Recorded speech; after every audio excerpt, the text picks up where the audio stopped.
कि चुनाव में ऐसा क्यों आप ये दाव पेश कर रहे हैं। तो बात ऐसी है कि चुनाव में ही करना जरूरी है, क्योंकि ये नेता आश्वासन दे दे के झूठा चुनाव जीत के चले जाते हैं और 5 साल में पहली बार एक बार घर आते हैं, आपके द्वार तक आ रहे हैं। तो इनको पूछिएगा कि इस बार आदर्श का पैसा नहीं तो भाजपा को वोट नहीं। प्रश्न ये खड़ा होता है कि हमारे यहाँ के जो जनप्रतिनिधि है, चाहे वो एमएलए हो, एमपी हो, इस पूरे विषय में चुप क्यों रहते हैं, इस पूरे विषय में आवाज क्यों नहीं उठाते।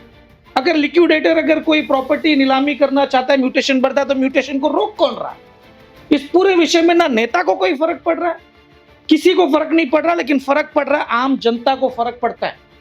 और सिरोही की जनता से मैं बेहद नाराज हूं, नाराज इस बात के कि आपकी गाड़ी कमाई, इतना मेहनत का पैसा 7 साल में इतना, आज तक खाली आश्वासन पे बैठे हो। आप लोग कब बोलोगे, आप लोग सरकार के प्रतिनिधियों से सवाल कब करोगे। आप लोग घर से बाहर नहीं निकलते। 7 साल में एक आंदोलन मैंने नहीं देखा। और ये नगर परिषद के चुनाव में सिरोही की जनता से मैं कहना चाहता हूं कि इस बार ये जनप्रतिनिधि आपके घर तक आएंगे। ये पहली बार 5 साल में एक बार नेता आपके घर तक द्वार तक आते हैं वोट मांगने, और उसके बाद 5 साल तो हमें धक्के खाने पड़ते हैं। तो जनता से कहना चाहता हूं, जब ये नेता आपके घर के आते हैं वोट मांगने, तो आईनो बताओ जियो क्या भाई साहब मूड बारो मोरा पिया आदर्श करी मली। कितने नेता झूठे आश्वासन दे के चुनाव बिहार के चले गए।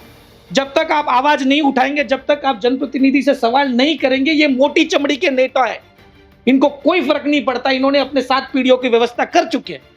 आप सभी मीडिया भाइयों का आज की इस प्रेस कॉन्फ्रेंस में स्वागत है।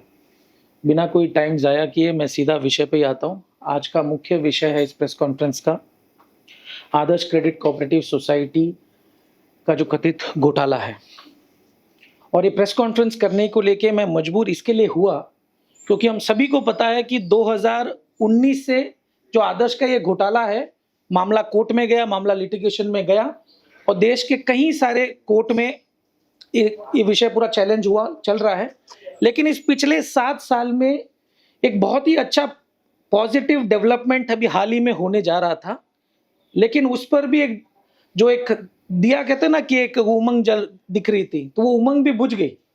वो इसके लिए कि 28 जुलाई 2026 राजस्थान के उच्च न्यायालय जोधपुर कोर्ट ने ये ऑर्डर पास किया कि आदर्श के इस पूरे मामले में कि retired chief justice of India Sanjiv Khanna ji के अध्यक्षता में कमेटी गठन की जाए।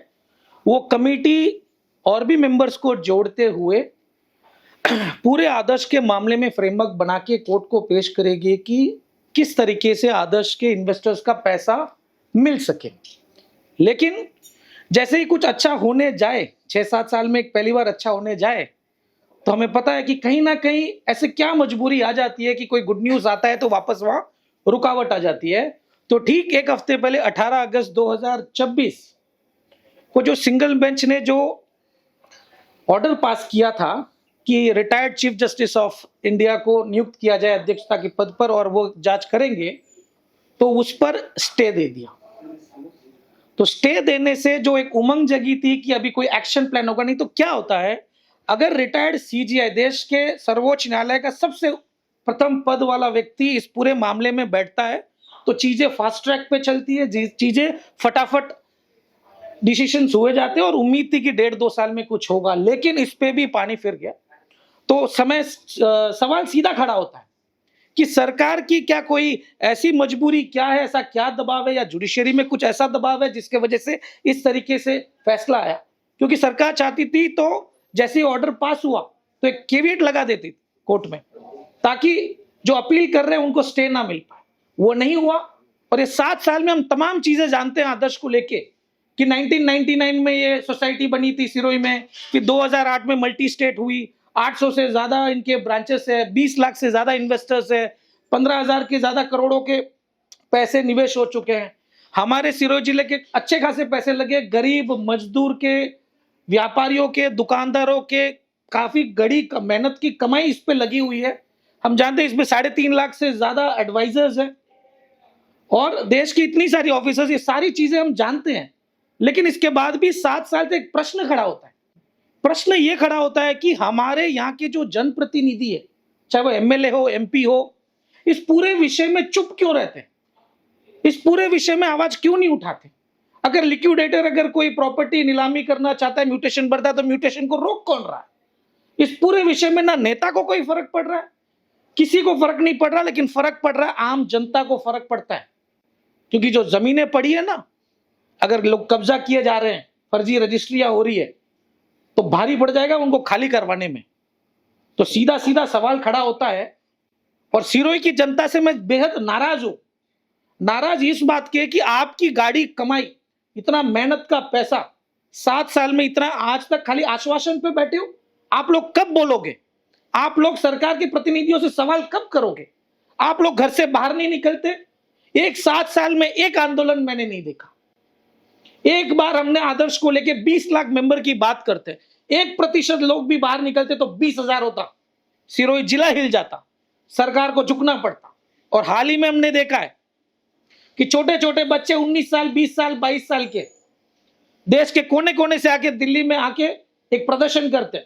मैं उसका समर्थक नहीं हूं, लेकिन एक विषय के लेके आए कि हमारे पेपर लीक हो रहे, तो इस पर न्याय होना चाहिए और एक शिक्षा मंत्री का इस्तीफा दिला सकते हैं। तो आदर्श में आपका पैसा फंसा है, आप लोग घर से बाहर नहीं निकलते, सवाल पूछना नहीं जानते।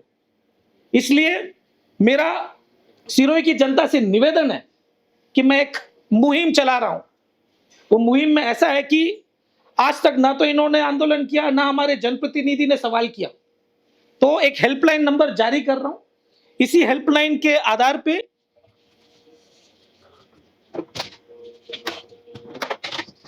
ये है हेल्पलाइन नंबर। ये हेल्पलाइन नंबर पे मैं सिरोही की जनता से कहना चाहता हूं, इसके नंबर के व्हाट्सएप पे आप आदर्श की रसीद, आपका नाम, आपका मोबाइल नंबर, सिरोही के किस वार्ड से हो, ग्रामीण क्षेत्र से हो तो कौन से गांव से हो, कौन सी पंचायत से हो, आदर्श की रसीद, नाम और ये डिटेल मुझे व्हाट्सएप पे भेजिए, ताकि अगले 4-5 दिन में जितना भी डेटा इकट्ठा हो वह इकट्ठा करके हम सामूहिक रूप से एक आवाज बनकर सरकार के सामने गुहार लगाएंगे कि आप हमारे इस पूरे मामले में हल करिए। नंबर नोट हो गया? मेरा भाजपा के लोगों से सीधा सवाल, डबल इंजन की सरकार कहते हैं, ट्रिपल इंजन, 4 इंजन, 5 इंजन की सरकार कहते हो, आप लोग इस पूरे मामले में पहल क्यों नहीं करते हो? और ये नगर परिषद के चुनाव में सिरोही की जनता से मैं कहना चाहता हूं कि इस बार ये जनप्रतिनिधि आपके घर तक आएंगे। ये पहली बार 5 साल में एक बार नेता आपके घर तक, द्वार तक आते हैं वोट मांगने, और उसके बाद 5 साल तो हमें धक्के खाने पड़ते हैं। तो जनता से कहना चाहता हूं, जब ये नेता आपके घर के आते हैं वोट मांगने, तो आईनो बताओ जियो क्या भाई साहब, और मूड बारो मोरा पिया आदर्शरा करी मली। कितने नेता झूठे आश्वासन देके चुनाव बिहार के चले गए। तो मैं सिरोही की जनता से कहना चाहता हूं कि एक बार एक ऐसा तगड़ा मैंडेट दे, जब तक आप आवाज नहीं उठाएंगे, जब तक आप जनप्रतिनिधि से सवाल नहीं करेंगे, ये मोटी चमड़ी के नेता है, इनको कोई फर्क नहीं पड़ता। इन्होंने अपने 7 पीढ़ियों की व्यवस्था कर चुके हैं, इन पे कुछ नहीं होने वाला है। सीधे सीधे मेरे गंभीर इस पूरे मामले को लेकर मेरे पे सवाल खड़े करेंगे कि चुनाव में ऐसा क्यों आप ये दाव पेश कर रहे हैं। तो बात ऐसी है कि चुनाव में ही करना जरूरी है, क्योंकि ये नेता आश्वासन दे दे के झूठा चुनाव जीत के चले जाते हैं, और 5 साल में पहली बार एक बार घर आते हैं, आपके द्वार तक आ रहे हैं। तो इनको पूछिएगा कि इस बार आदर्श का पैसा नहीं तो भाजपा को वोट नहीं। मेरा मैसेज बहुत सिंपल है।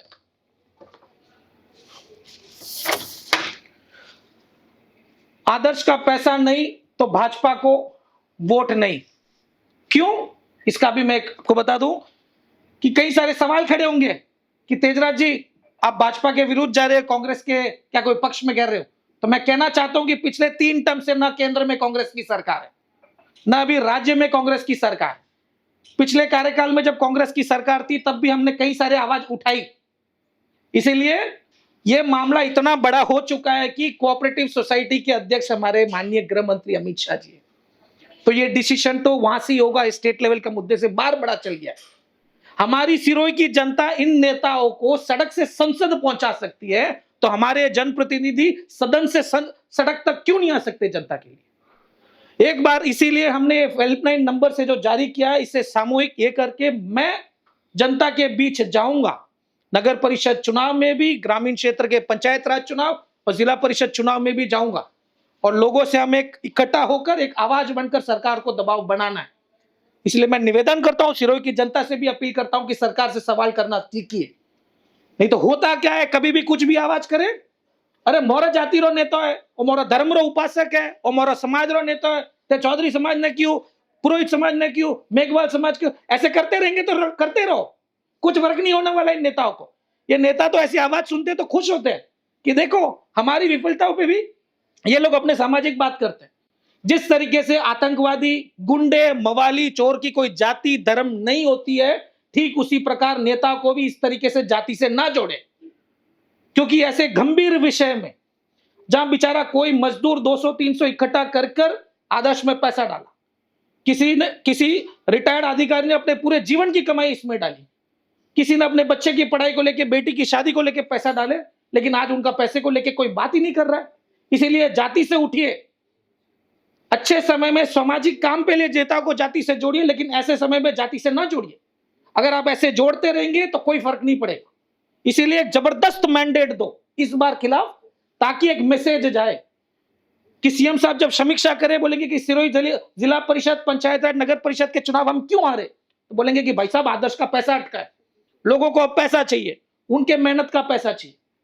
10,000 से ज्यादा करीबन ओवरऑल अगर आप देखेंगे मैच्योरिटी वाली पे तो 15,000 करोड़ से भी ज्यादा का पैसा है। 15,000 करोड़, 15,000 करोड़ से भी ज्यादा का पैसा फंसा है। क्या हमारे मंत्री भजनलाल जी से समय नहीं ले सकते क्या कि भजनलाल जी इस पर निवारण करिए? बेटे को अध्यक्ष बनाने के लिए तो आप पूरा अपील करते हो, तो जनता के पैसे के लिए नहीं कर सकते क्या? क्या हमारे सांसद महोदय अमित शाह जी से समय नहीं ले सकते क्या? लेना बहुत जरूरी है। इसीलिए विषय इस बार मैं जनता से कहना चाहता हूं, हम जनता के बीच जा रहे हैं, जनता के बीच में मैं रहूंगा, एक पहल कर रहा हूं, और इस पहल में अगर आप अपने घर से बाहर निकलते हैं और मजबूती देते हैं तो हम इस बार सरकार को एक कोरस रूप से हम एक प्रेशर करेंगे, ताकि इस पे कोई निवारण करे, कोई स्पेशल पैकेज दे। 10,000 करोड़ से ज्यादा का पैसा फंसा है, और हमें सभी भी पता है कि आदर्श से जुड़े इस पूरे मामले में कि जितने भी प्रमोटर्स है सारे बीजेपी से जुड़े लोग, राइट विंग वाले सोच वाले लोग हैं। इसके बावजूद अगर ये निर्णय नहीं ले सकते तो बेहद दुर्भाग्यपूर्ण है। इसलिए आज के इस प्रेस कॉन्फ्रेंस के माध्यम से कहना चाहता हूं, आदर्श का पैसा नहीं, भाजपा को वोट नहीं, और जबरदस्त मैंडेट दीजिए ताकि मैसेज सेंटर तक भी पहुंचे। धन्यवाद। आप कह रहे हैं कि स्टे लिया, उसमें रिस्पोंडेंट और डिपोनेंट जब दोनों ही सरकार नहीं होगी तो स्टे क्यों, कैविएट कैसे लगा? मेरा देखिए, जुडिशियरी के मामले में मैं पूरी भी स्टडी कर चुका हूं। इस पूरे मामले में एक चीज समझ में आती है, एक बात बताइए, 7 साल से पूरा चल रहा है, कई बार भी हमारे यहाँ जनप्रतिनिधि इस पूरे मामले में आवाज क्यों नहीं उठाई? क्यों सरकार से और से नियुक्त कितनी सारी एजेंसियां भी इस पूरे मामले में लगी हुई, चाहे ईडी लगी हो, एसओजी लगी हो, एसआईएफओ लगी हो, रजिस्ट्रार्स लगे हो, तमाम डिपार्टमेंट लगे हुए हो, ठीक है। सरकार की ओर से जब एक ऐसा पॉजिटिव फैसला आया तो कौन से ग्राउंड पे इसको स्टे दे दिया गया? एक मामूली से, क्योंकि जब सीजीआई, एक्स रिटायर्ड सीजीआई अगर इस पूरे मामले में बैठता तो पॉजिटिव ही था ना निर्णय को लेके, और 7 साल के बाद अगर ये गतिविधि हो रहा तो कम से कम अभी तो होना था। नहीं तो मैं वही जानना रहा हूँ, स्टे देने कौन गया? क्योंकि ये जो स्टे ऑर्डर हुआ, ये आदर्श सोसाइटी के जो एक समूह बना रखा है उस पे ऑर्डर हुआ था, कमेटी वाला, उसके खिलाफ जो डिपोनेंट था वो गया। बिल्कुल बिल्कुल। अब इसमें सरकार कहाँ से आ रही है कि वो स्टे कैविएट कर देती या नहीं? मेरा एक चीज इस पे कहना है, मामला जब कोर्ट में जा चुका है, सरकार की कई सारी एजेंसी जा चुकी है, इस पूरे मामले में क्या सरकार इस पे दखल अंदाजी कर सकती थी कि नहीं कर सकती थी? इस पूरे मामले में क्या इस मामले को पूरा ऐसे ही ढीला छोड़ दोगे? सारा चीज कोर्ट में ही जाएंगे तो कैसे चलेगा? सरकार को भी तो कहीं ना कहीं तो फैसला लेना पड़ेगा। इस पे क्या सरकार इस तरीके से पूरे प्रोसेस में इन्वॉल्व नहीं हो सकती? राम जी कहते हैं कि भाई हमने तो इसके लेटर जारी कर दिए हैं सरकार को, और मेरे ख्याल से 7 साल में पहली बार विषय उसके अंदर पहली बार संसद में उन्होंने शायद बोला होगा इसको लेकर के, तो वो प्रक्रिया से संतुष्ट नहीं है आप? मैं एक बात बताता हूं, आप कह रहे हो कि 7 साल में पहली बार कर रहे हैं।